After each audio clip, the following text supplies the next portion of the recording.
Purchasing a watch online. Buying a luxury watch on the internet, is it a smart thing to do? What are the potential pitfalls or things you should look out for? Let's get into it.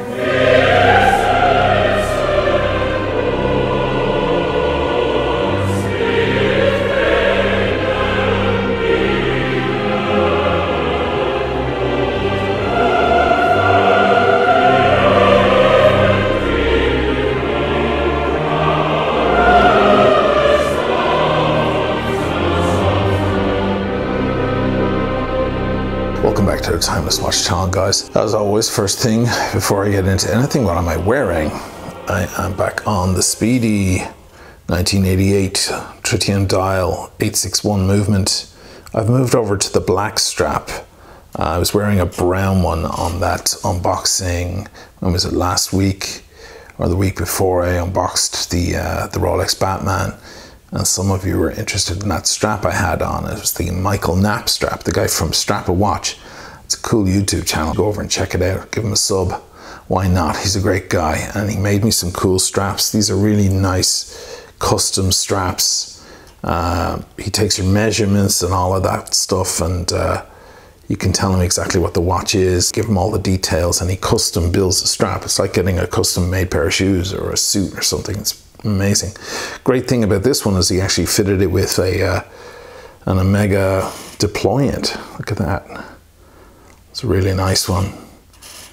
And he sent me, he actually originally sent me, the first one he sent me got lost in the mail. It eventually showed up for months. We thought it was gone. So he actually sent me some replacements. God bless him.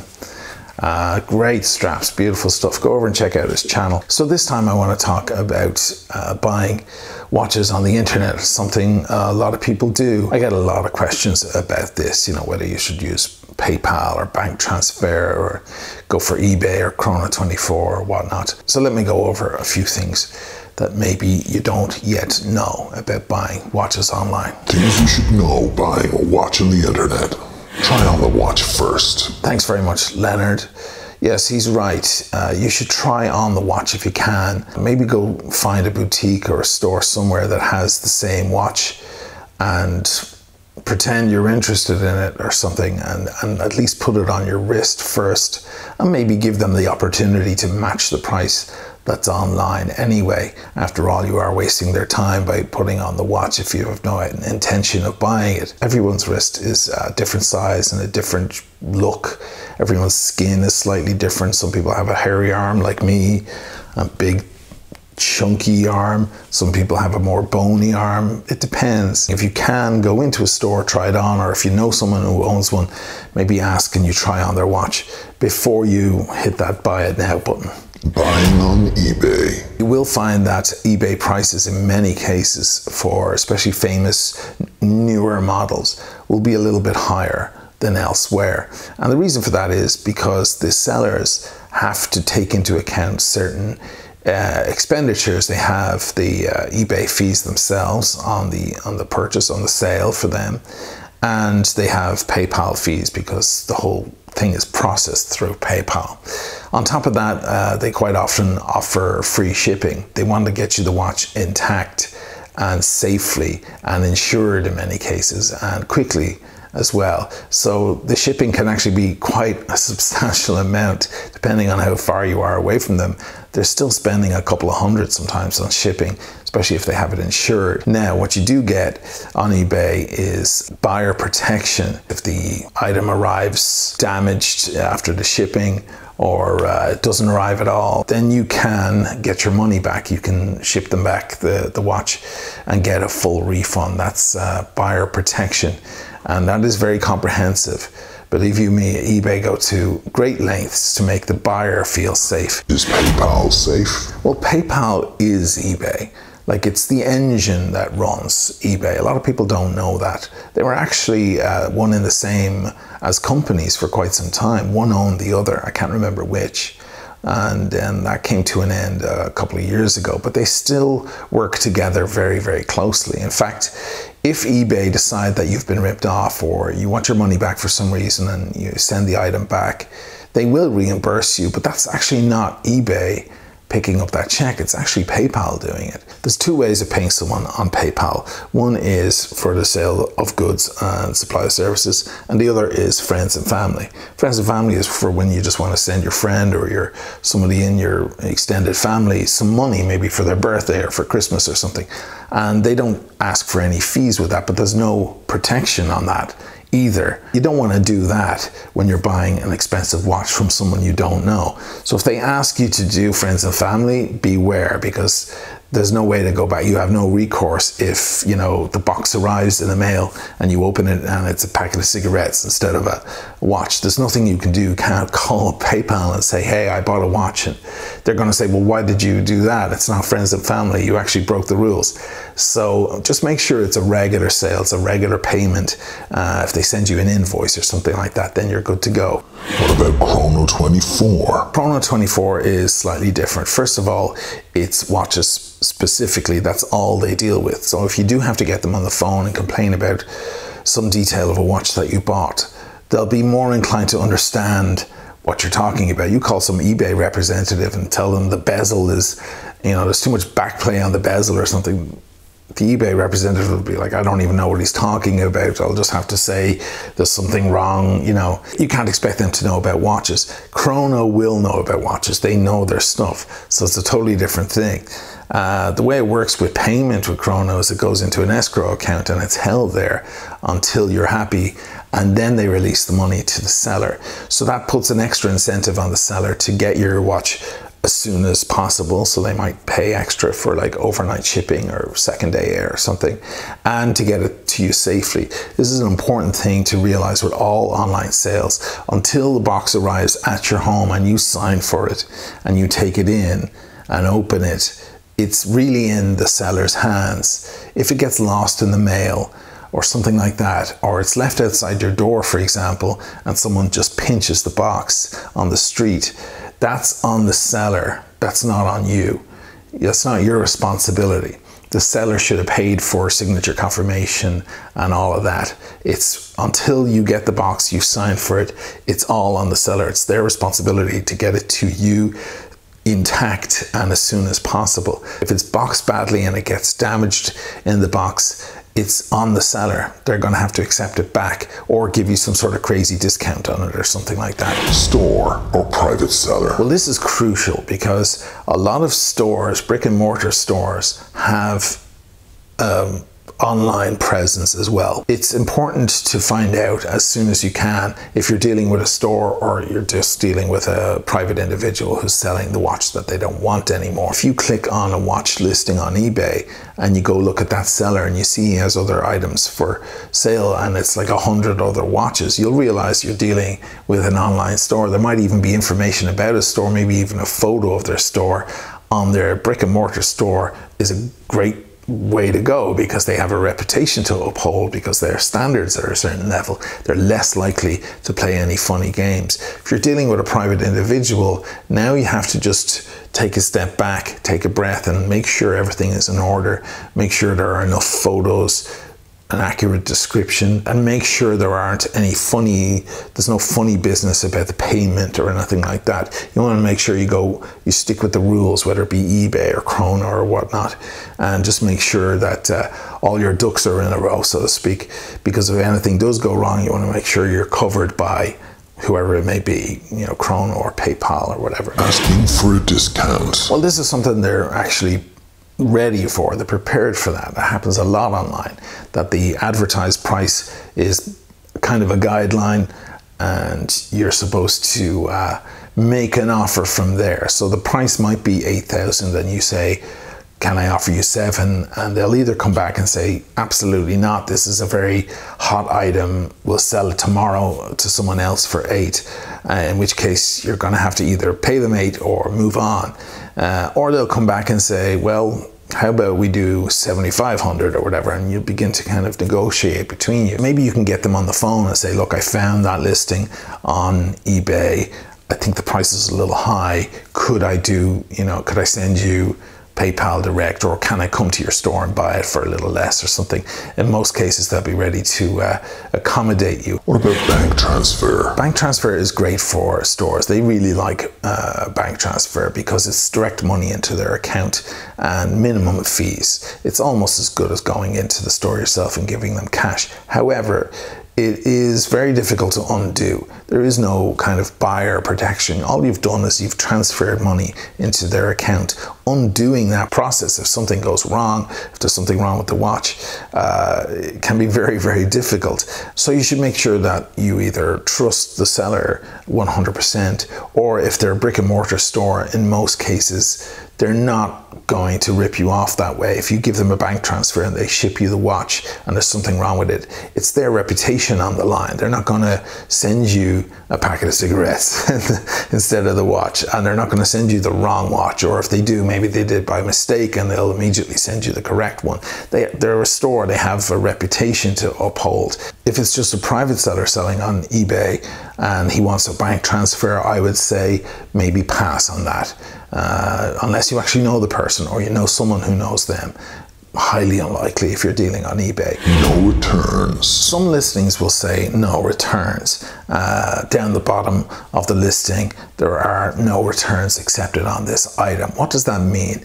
Well, it doesn't really mean that you can't return the item. You can return the item if something is wrong with the item. If it arrives at your house, you open the box and it's not the watch that was advertised, or it was damaged in shipping or something like that, you can return the watch. It doesn't matter if it says there's no returns on the listing. There's something awry with the purchase, and eBay will cover you, and so will PayPal. You wouldn't have to worry about that in any way. What no returns is really referring to is if you have some sort of buyer's remorse. If you buy the watch and you decide you don't like it in the end, or you decide you can't really afford to keep it, then you can't return the watch based on those kind of reasons. It's like buying a candy bar in the store. If you're walking away from the store with your candy bar, you open the wrapper and inside it's not a candy bar, it's rotten or something like that, you can go back and get your money back. Under all consumer law across the world, you are entitled to your money back. If, on the other hand, you buy the candy bar and you open it and it's inside as advertised, and you take a bite out of it and you decide you don't like that kind of candy bar, or you decide you don't like chocolate anymore or something like that, you can't get your money back based on that reason. That's just something personal to you. Now, why would they say no returns on an eBay listing? Well, there's a problem. Some people get a watch and buy it and charge it on their card, wear it for a weekend, maybe to a wedding or something, pose in the photos with their watch, and then send it back on the Monday morning. It can be a problem in the watch world. That's what no returns is trying to stop. People just deciding, oh, I don't really want it anymore. Now, the truth is most eBay listings for watches you'll see do have a return policy. They'll have maybe 30 days or 60 days to return it. Normally, I think it's about 30 days. That's no questions asked. That's if you get the watch and you don't like it, or you just decide you can't afford it anymore. You can send it back, no questions asked. You don't really have to provide a reason why. Now, why would a watch store, an online watch store, brick and mortar store, ever offer that kind of option if this is a hazard in the watch world? Well, the truth is that when you have 30 days return or any sort of return policy like that on your listing, it gives people more incentive to go ahead and click that buy it now button, because they feel that, you know, worst comes to worst, they have an emergency exit hatch from the entire transaction. If they get the watch and they decide they don't like it, they can always send it back. That gives buyers an extra push to go ahead and take the risk and do it. And the truth is that most people, once they do buy, they don't want to go through the hassle of returning the watch. Is it the same for all watches? Not quite. I would say that buying a vintage watch online could be a bit trickier. With newer watches, let's say you find you're after a Rolex Pepsi, for example, the BLRO or the Batman, and it's new and it has stickers on it or something, and you're willing to pay that online premium and, you know, the aftermarket premium for that watch. It's very cut and dry what that watch is supposed to look like and what should be included in the box. If the watch arrives and there's something strange, or it doesn't have the correct bracelet on it or whatever, it's very easy to identify, because we all know what these watches are supposed to look like in new condition. With vintage, it's different. It's murky waters. You don't really know. Maybe you'll get it and it has an odd bracelet on it. You go, is that really the original bracelet? You don't know. You have to do all sorts of research. If you're going to buy a vintage watch, I would say make sure you have the 30-day returns safety net on that listing. You could go to a watch mender and throw in 20 bucks just to eyeball the watch for a few minutes. You can pop the back off, take a look inside, make sure everything's in order. If it's not, you've got that 30 days. Is there a price limit to all this? There isn't. I mean, you can buy watches for crazy money online, but I personally think that you should limit it to maybe 20, 25,000. If you're looking at a watch for like $50,000 or something, it might be an idea to maybe just go get the watch in person. Like if you're in Chicago and the watch is in, I don't know, Los Angeles or something, maybe consider taking a plane and flying to LA and meeting the people and looking at the watch. I mean, after all, if you're going to drop 50 grand on a watch, maybe a few $100 on a plane ticket isn't a whole lot more, just to ensure that you're going to have the watch, you're going to have it in your hands safely. Look, if you want to get a Richard Mille or something and you live in Germany and the watch is in France or something, take a plane, you know, fly and get it. You're going to spend 100 grand or 200 grand on a watch. Don't leave it up to UPS or FedEx, you know, some box in the back of a truck or something. It's too much money to risk. This online watch purchasing only makes sense, I think, probably up to maybe 20, 25,000. After that, it's like, come on, just go get the watch yourself. You've got the money. You probably have the money. Maybe if it's in Paris, maybe take the wife for a weekend there and make a little trip out of it and pick up the watch while you're at it. To summarize. So I think purchasing a watch on the internet is a perfectly acceptable way to do things. There are so many ways that your money is protected. Again, I think the first point is the most important one.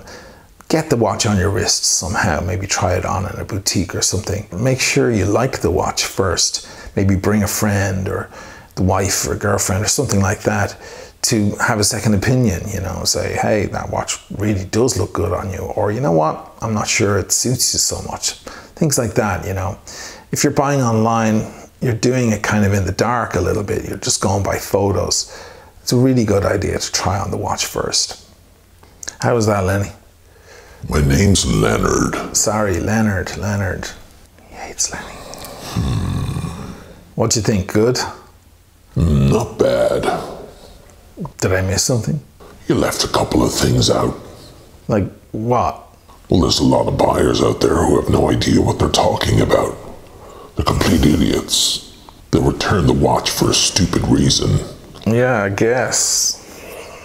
Then there's a lot of guys who just try to scam and abuse the system. Yeah, that can happen. You're just afraid to say this stuff, but I'm not. All right. Here we go again. All right, then. All right, guys, I'm going to leave you in his hands again. Good luck. I hope that information was helpful, and I hope you learned a few things and maybe you feel a bit better about buying a watch online. Thanks again for watching the Timeless Watch channel. I'll see you in the next one. So you're nervous about buying online, huh? Afraid something will go wrong? Pussy. Why don't you just put a skirt on and swish around for us? Life is full of risks, you know. What are you gonna stay in your apartment for the rest of your life? When the watch arrives, you might be too paranoid to see that the watch is fine. The world is full of amateur watch experts. Everyone thinks they're the authority. Just read the comments below this video. It's a shit show. Before you return a watch, take a long, hard look in the mirror and ask yourself, do I have any idea what I'm talking about? If there's something wrong with the watch, maybe contact the seller to inform them before you get your knickers in a knot. Don't be cheap. Watch prices online are fairly standard. Don't be an ass and lowball everyone if you mean you shouldn't be looking for a watch. And last but definitely not least, if you want to buy the watch and wear it to a wedding and act like the big swinging dick in front of all your friends,